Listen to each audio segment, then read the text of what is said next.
कक्षा 12वीं ऑब्जेक्टिव का ये है वीडियो नंबर 2, जिसमें हम देखेंगे हिंदी के गद्य खंड के बितान के और जो आपके इंपॉर्टेंट ऑब्जेक्टिव्स बन रहे हैं हम सारे कुछ कवर करेंगे इस वीडियो में, है ना। पिछले वीडियो यानी कि पार्ट फर्स्ट में हम जो कंप्लीट कर चुके थे वो आपके काव्यखंड के थे, है ना। काव्यखंड के इंपॉर्टेंट पूरे के पूरे, है ना, इंपॉर्टेंट आपके ऑब्जेक्टिव्स थे, है ना।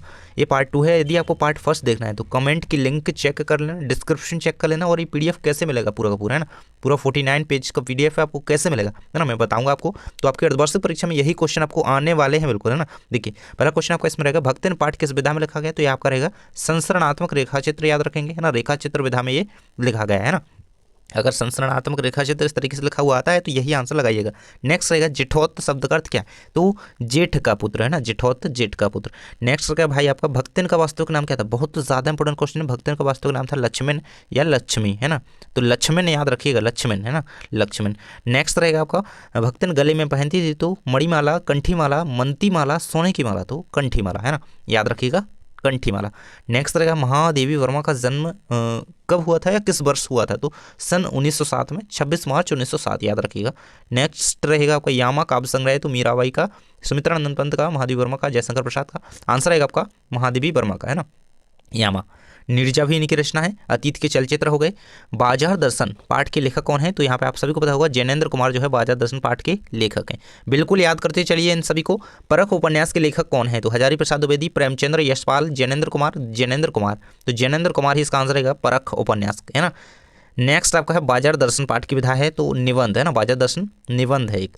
परचेजिंग पावर का अर्थ क्या है, तो खरीदी की शक्ति, है ना, क्रय शक्ति, क्रय शक्ति, क्रय मतलब खरीदी की शक्ति। इस तरीके से आप आंसर इसका याद रखिएगा। नेक्स्ट है आपका भक्तिन का कद खालिस्तान था, तो भक्तिन का कद जो है छोटा था।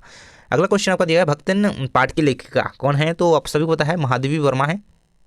नेक्स्ट भाई हमारा क्वेश्चन रहेगा जीवन के अंतिम परिच्छेद में खालिस्तान है तो क्या है, दुख है, सुख है, संतोष है, प्रेम है, तो दुख है ना, क्या है, जीवन के अंतिम परिच्छेद में दुख है। नेक्स्ट रहेगा रानियां अच्छी दिखने के प्रयास में बहुत अधिक नरम हो गई हैं, है ना। नेक्स्ट रहेगा आपका मेरे भ्रम की एकांत साधना खालिस्तान ही रही है, तो भक्तिन ही रही है। ये किसने कहा है, महादेवी वर्मा ने कहा है कि मेरे भ्रम की एकांत साधना जो है भक्तिन रही है। यहाँ से हमारे कुछ रिक्त स्थान स्टार्ट होंगे। भक्तिन का कद जो है छोटा था। भक्तिन पाठ की लेखिका जो है महादेवी वर्मा है। नेक्स्ट रहेगा हमारा जीवन के अंतिम परिच्छेद में दुख अधिक है ना, दुख अधिक है। महिलाएं जो है अच्छी दिखने के प्रयास में बहुत अधिक नरम हो गई हैं। मेरे भ्रम की एकांत साधना जो है भक्तिन ही रही है। मेरे पास वहाँ जाकर रहने के लिए खालिस्तान नहीं है, क्या नहीं, रुपया नहीं है। नेक्स्ट रहेगा आपका भक्तिन और मेरे बीच में खालिस्तान का संबंध है तो सेवक स्वामी का। त्यागपत्र उपन्यास के लेखक जो है जैनेन्द्र कुमार है। परिणत शब्द का अर्थ जो है विकसित है। बाजार में एक खालिस्तान है तो क्या है, जादू है ना कि खेल। बाजार में क्या है, जादू है, बाजार में, याद रखिएगा, बाजार का जादू, बाजार दर्शन के अकॉर्डिंग। एक वाक्य में उत्तर यहाँ से स्टार्ट होते हैं। रक्त के पके हुए गाढ़े रंग को क्या कहा जाता है, तो मेहंदी का रंग से कहा जाता है। नेक्स्ट रहेगा भक्तिन का वास्तविक नाम लक्ष्मण, लक्ष्मण याद रखिएगा, है ना, बहुत ज़्यादा इंपॉर्टेंट है। नेक्स्ट रहेगा आपका लेखिका महादेवी वर्मा की भ्रम की साधना कौन रही है, तो भक्तिन रही है। महादेवी वर्मा की एक प्रसिद्ध रचना का नाम यामा है। नीरजा इन्हीं की रचना है। अतीत के चलचित्र याद रखिए, इनकी रचना बहुत ज़्यादा हेल्पफुल रहेंगी आपके लिए। भक्तिन और लेखिका महादेवी वर्मा के बीच कैसा, सेवक और स्वामी का संबंध। जेठ का पुत्र जेठौत कहलाता है ना, जठौत नहीं, जेठौत, इस तरीके से लिखिएगा, याद कीजिएगा। नेक्स्ट रहेगा आपका बाजार दर्शन किस विधा में लिखा गया, रेखा चित्र में। और देखिए यदि ये आपको पीडीएफ पूरा का पूरा चाहिए तो नीचे डिस्क्रिप्शन में जो फर्स्ट लिंक दी गई है उस पर क्लिक करके आप पीडीएफ को परचेस कर सकते हैं, आसानी से पूरा एक्सेस कर पाएंगे। खेल कहानी के लेखक कौन है, तो जैनेन्द्र कुमार, है ना, इनकी रचना याद रखेंगे। जैनेन्द्र कुमार का जन्म किस दिन हुआ था, किस वर्ष, 2 जनवरी 1905 को इनका जन्म हुआ था। चूरन बेचने का काम जो है भगत जी क्या करते थे। परचेजिंग पावर का अर्थ है क्रय शक्ति। बाजार दर्शन पाठ के लेखक हैं जैनेन्द्र कुमार। इस तरीके से जल्दी जल्दी करते चलेंगे क्योंकि लंबा वीडियो हो जाएगा। भक्तिन सेविका थी तो सत्य है। भक्तिन का कद लंबा था, ये आपका सत्य रहेगा। कद क्या था, छोटा था, है ना, अभी पढ़ा हमने। नेक्स्ट रहेगा आपका महादेवी वर्मा छायावादी कवित्री है, बिल्कुल सत्य है आपका, है ना, छायावादी कवियों के नाम बिल्कुल से याद रख लो, है ना।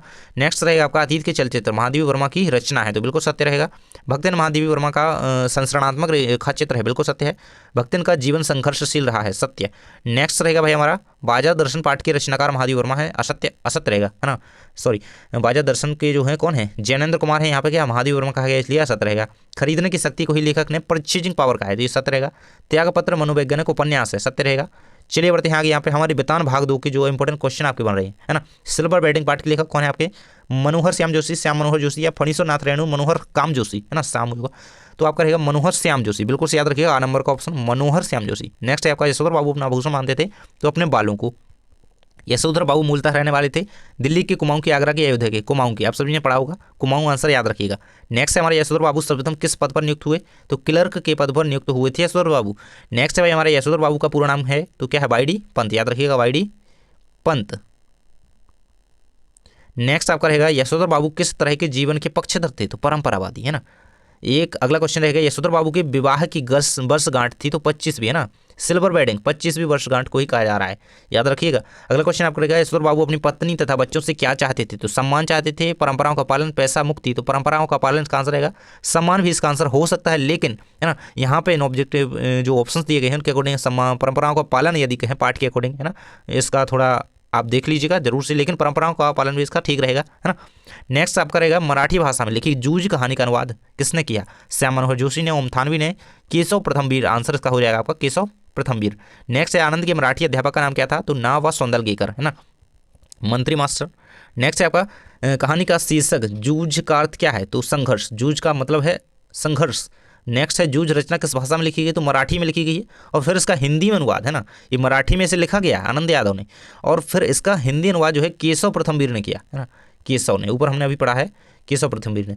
नेक्स्ट रहेगा केस जूझ कहानी का लेखक पढ़ना क्यों चाहता है, तो विद्वान बनने के लिए पढ़ना चाहता है, आंसर आप याद रखेंगे। नेक्स्ट रहेगा आपका जूझ कहानी के में लेखक किस प्रवृत्ति का उद्घाटन हुआ, तो पढ़ने की प्रवृत्ति का, है ना।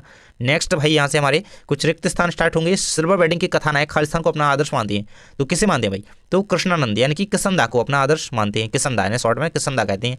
अगला है आपका मनोहर श्याम जोशी का जन्म खालिस्तान में हुआ, तो 9 अगस्त सन 1933 को राजस्थान के अजमेर में मनोहर श्याम जोशी का जन्म हुआ था, है ना, जिनके बारे में हम पढ़ रहे हैं। अगला क्वेश्चन आपका रहेगा यहाँ पे कृष्णा जी किसनदा ने यशोधर बाबू को खालिस्तान रुपये उधार दिए, तो 50 रुपये, है ना, कितने 50 रुपये, बिल्कुल याद रखिएगा। नेक्स्ट है आपका सिल्वर वेडिंग में भूषण ने अपने पिता को उपहार में ड्रेसिंग गाउन दिया था, है ना, ये ऊनी स्वेटर नहीं, ड्रेसिंग गाउन याद रखिएगा, है ना, ड्रेसिंग गाउन याद रखिएगा। नेक्स्ट हमारा भाई रहेगा नीचे सिल्वर वेडिंग कहानी में मुख्य पात्र यशोधर पंत की शादी के खालिस्तान का वर्णन है, तो 25वीं वर्षगांठ का उनका वर्णन है सिल्वर वेडिंग में। नेक्स्ट रहेगा आपका यशोधर बाबू ने दफ्तर से लौटते समय बिड़ला मंदिर जाने की रीति बनाई हुई थी, मतलब डेली जाते थे, दफ्तर से लौटते थे, मंदिर जाते थे, कौन से मंदिर, बिड़ला मंदिर। यशोधर बाबू जो है मूल रूप से कुमाऊं के रहने वाले थे, और इन्होंने जो अपनी परीक्षा पास की थी मैट्रिक की, कहाँ से की थी, जल्दी से कमेंट बॉक्स में आप लोग बताएंगे। नवजीवन साप्ताहिक हिंदुस्तान पत्रिका के संपादक जोशी जी का निधन कब हुआ, तो सन 2006 में 30 मार्च को। यशोधर बाबू का तीसरा बेटा स्कॉलरशिप लेकर के कहाँ चला गया, अमेरिका। कौन सा बेटा गया था भाई, तीसरा बेटा, इसका नाम क्या है, जल्दी से कमेंट बॉक्स में बताइए, है ना, कहाँ गया था, अमेरिका। नेक्स्ट आपका लेखक आनंद यादव की माँ धूप में क्या कंडे थाप रही थी, है ना, कंडे। नेक्स्ट रहेगा हमारा आनंद यादव का पूरा नाम, तो आनंद रतन यादव। नेक्स्ट है भाई आपका जूझ कहानी लहराते जूझते किसानों के खालिस्तान के संघर्ष की कहानी है। नेक्स्ट आपका जूझ कहानी में लेखक के घर की नहर कहाँ से शुरू होती है, तो शहर से शुरू होती है। नेक्स्ट है जूझ खालिस्तान विधा के अंतर्गत आती है, तो कहानी, जूझ क्या है, एक कहानी विधा में लिखा गया है, किस भाषा में लिखा गया है, मराठी में। फिर हिंदी अनुवाद किसने किया, केशव प्रथमवीर ने। नेक्स्ट है मंत्री मास्टर खालिस्तान पढ़ाते थे, तो गणित पढ़ाते थे। इसके बाद है शर्त के अनुसार पाठशाला जाने से पहले आनंद को खेत में कितने बजे तक, तो 11 AM, है ना, 11 सुबह 11 बजे तक काम करना पड़ता था, तो उसके बाद स्कूल है। नेक्स्ट एक वाक्य में शब्द में उत्तर आ जाए, पहला क्वेश्चन है किसनदा का वास्तविक नाम क्या था, तो कृष्णानंद पांडे, बहुत ज़्यादा इंपॉर्टेंट क्वेश्चन है, याद कर लो। यशोधर बाबू ने मैट्रिक की परीक्षा किस स्कूल से पास की थी, तो रैमजी स्कूल अल्मोड़ा, बिल्कुल याद रखिएगा। यशोधर बाबू अपनी पत्नी तथा बच्चों से क्या चाहते थे, तो सम्मान, है ना, एक तरीके से याद रखिएगा। नेक्स्ट है आपका भाई कृष्णा जी यशोधर को क्या कहकर, पंत जी, है ना, यशोधर बाबू से जो किसनदा थे वो पंत जी कह करके बुलाते थे, है ना, क्या पंत जी। इसके बाद नेक्स्ट क्वेश्चन हमारा दिया गया है भाई जूझ उपन्यास का हिंदी अनुवाद किसने किया, केशव प्रथमवीर ने किया था, ये आंसर याद रखेंगे। आनंद यादव का मन किस बात के लिए, तो पढ़ाई के लिए तड़पता था। आनंद यादव और उनकी माँ किसके पास गई, दत्ताजी राव के पास गई। इस तरीके से क्वेश्चन कंप्लीट होते हैं। इसके बाद आता है पाठशाला जाने के लिए लेखक ने सबसे पहले किससे बात की, तो अपनी माँ से। मंत्री मास्टर लेखक को क्या कहकर पुकारते थे, तो आनंदा कहकर के पुकारते थे, ये बहुत ज़्यादा इंपॉर्टेंट है, याद रखिएगा, और ये भी इंपॉर्टेंट है। नेक्स्ट आपका जूझ कहानी मुख्यतः लेखक की किस प्रवृत्ति को उजागर करती है, तो संघर्ष की प्रवृत्ति को उजागर करती है। इसके बाद सत्य असत्य कुछ आ जाते हैं। पहला क्वेश्चन दिया गया है यह घड़ी मुझे शादी में मिली थी, हम पुरानी साल की, हमारी घड़ी पुरानी साल की और यही बहुत है कि अब राइट टाइम चल रही है, तो ये सत्य है। सिल्वर वेडिंग यह उत्सव विवाह के 25 वर्ष होने पर मनाया जाता है, सत्य रहेगा। यशोधर बाबू के बेटे भूषण की सब्जी लेने जाया करें वाली बात चुभ गई, सत्य है ना। यशोधर बाबू के बेटे की बात जो है क्या थी कि सब्जी लेने जाया करें, यही बात उन्हें चुभ गई थी, सत्य है। यशोधर बाबू की शादी 6 फरवरी 1957 को हुई थी, आपका सत्य रहेगा। यशोधर बाबू की पत्नी अक्सर बच्चों का ही साथ देती थी, सत्य रहेगा। यशोधर बाबू है ना, यशोधर बाबू नीले मार्केट के वैकेशनरी आइसक्रीम स्टोर पर आया करती थी, ये आपका सत्य रहेगा, क्योंकि वो मंदिर जाया करती मेनली, है ना। इसके बाद है श्री मनोहर श्याम जोशी को साहित्य अकादमी पुरस्कार से सम्मानित किया गया, सत्य है। यशोधर बाबू जीवन में मौज मस्ती के पक्षधर थे, असत्य रहेगा। नेक्स्ट रहेगा यशोधर बाबू ने पजामा कुर्ते पर ऊनी ड्रेस कोट गाउन पहना था, ये आपका असत्य रहेगा। इसके बाद अगला क्वेश्चन हमारा दिया गया है, मनोहर श्याम जोशी ने हम लोग, कागजी कहन, मिल गए, मड़क, मुंगेरी लाल के हसीने सपने, हम राही और जमीन आसमान जैसे धारावाहिक लिखे हैं, तो ये सत्य है ना। मतलब ये सारी जो है इनकी रचनाएं हैं, है ना, याद रखिएगा। नेक्स्ट है जूझ कहानी नवनाथ उपन्यास कांड से, ये आपका असत्य रहेगा। इसको होता है मंत्री मास्टर प्राय छड़ी का प्रयोग नहीं करते थे, असत्य रहेगा, ये तो करते थे। नेक्स्ट है आपका मंत्री मास्टर कविता बहुत अच्छे ढंग से पढ़ाते थे, सत्य रहेगा। लेखक आनंद यादव ने पढ़ाई के लिए सबसे पहले अपनी माँ से बात की, सत्य है ना। इसके बाद आपका अगला क्वेश्चन रहेगा यहाँ पे, आनंद यादव ने पिता का नाम रत्नप्पा था, है ना, आनंद यादव के पिता का नाम रत्नप्पा था, बिल्कुल सत्य रहेगा, है ना। इस तरीके से हमारे सारे के सारे ऑब्जेक्टिव होते हैं कंप्लीट, ये रहेंगे आपके पूरे ऑब्जेक्टिव। इनको यदि आपने कंप्लीट कर लिया तो आप बोर्ड एग्जाम तक की तैयारी कर लेते हैं, क्योंकि अर्धवार्षिक में पूछे जाएंगे, बोर्ड में भी ये साथ में आएंगे, है ना। और पिछला वीडियो जरूर से देख लेना ताकि आपका पूरा का पूरा कवर हो जाए, है ना। डिस्क्रिप्शन लिंक मिल जाएगी, साथ ही आपको कमेंट बॉक्स में मेरे लिंक पिन कर दिए, है ना, वहाँ पे आप देख सकते हैं। थैंक्स फॉर वॉचिंग, मिलते हैं नेक्स्ट वीडियो में।